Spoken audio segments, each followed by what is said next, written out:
If you're on LinkedIn and still struggling to make posts on a consistent basis, get your hooks down pat and watch your framework get way more solid, and you can start to be way more creative. I shifted my mindset when it comes to posting after following Daniel Corenblum. I highly suggest you follow this guy. Very, very simple, structured frameworks to make you very, very creative. So I started posting for the past 14 days and I had absolutely no structure. But after following his framework, I really found way more creativity and clarity when it comes to posting. So he posted free value and it's so great.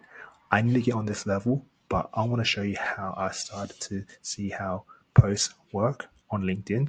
So the first thing is your hook. People need to be engaged in understanding why they want to read it, because everyone's got short attention spans. And when you think about people using the interface with any social media platform, they're flicking through. So if you find a really engaging 5 word sentence, use that.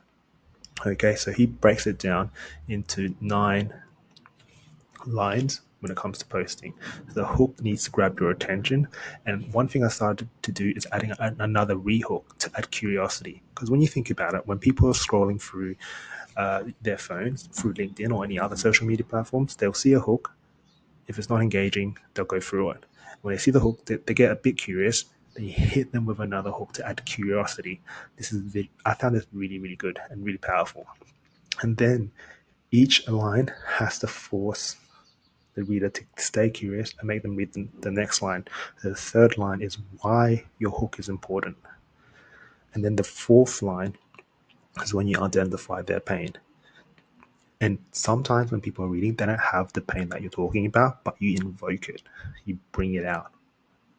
And then you show them a solution.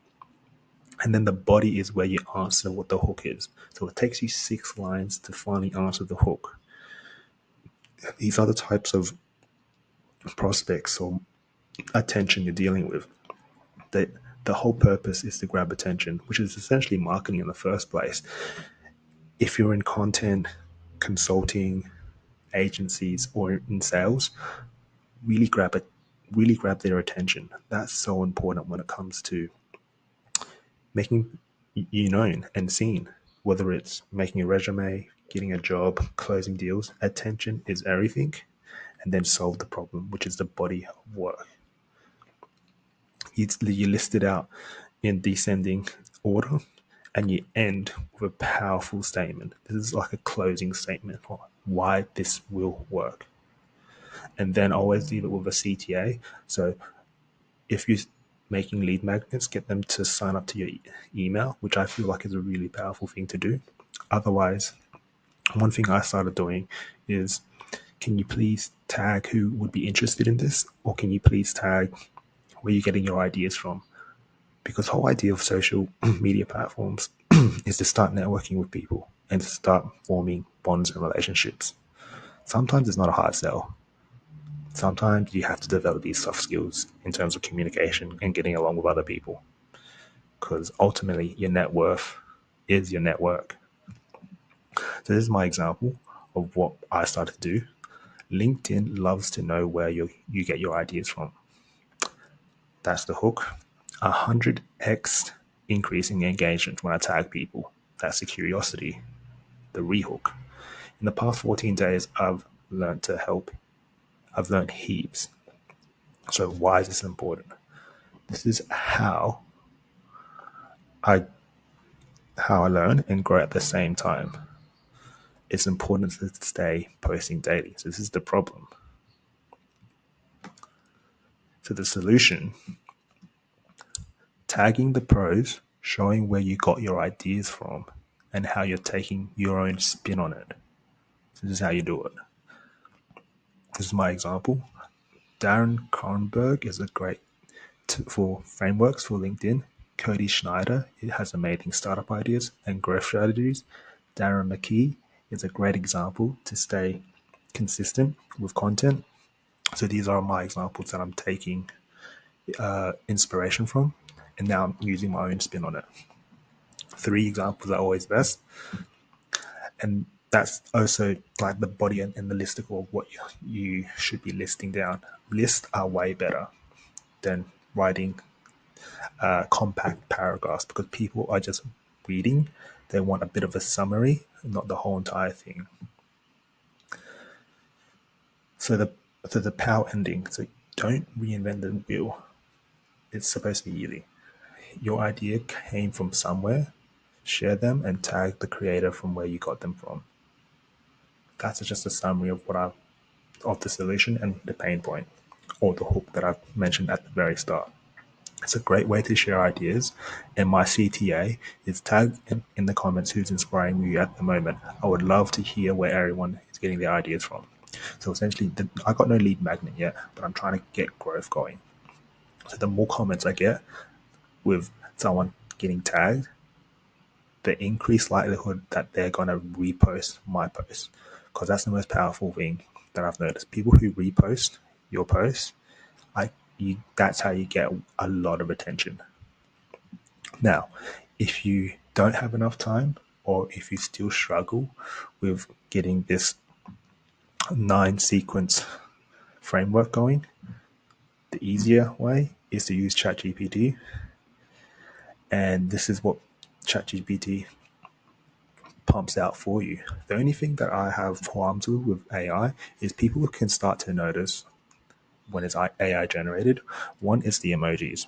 When I start seeing emojis, I think it's AI generated because one, if you're doing it by hand or if a human's doing it, they need to save time and they're not going to be putting emojis. So that's one thing I've started to figure out. If you want to try to feel it out and try to guess whether if a human did it versus like if it's AI, and also the language. People don't say presence. That's more AI generated. And collaboration, you want to make it simple to understand. Obviously, you can use ChatGPT to reframe it and use different types of jargon. But my take on using AI when it comes to helping you speed up the process is get it to do 80% of the work, and then you just draft and recheck and just put your own spin and your own language in it. So this is something that I highly recommend you guys try. For me, if you still a beginner, you have no time, and you really want to bang out daily content, because I would say do it daily. That would be a priority. Use ChatGPT, use this framework, copy and paste the framework, and be like, can you make a LinkedIn post? And then schedule them out throughout the day.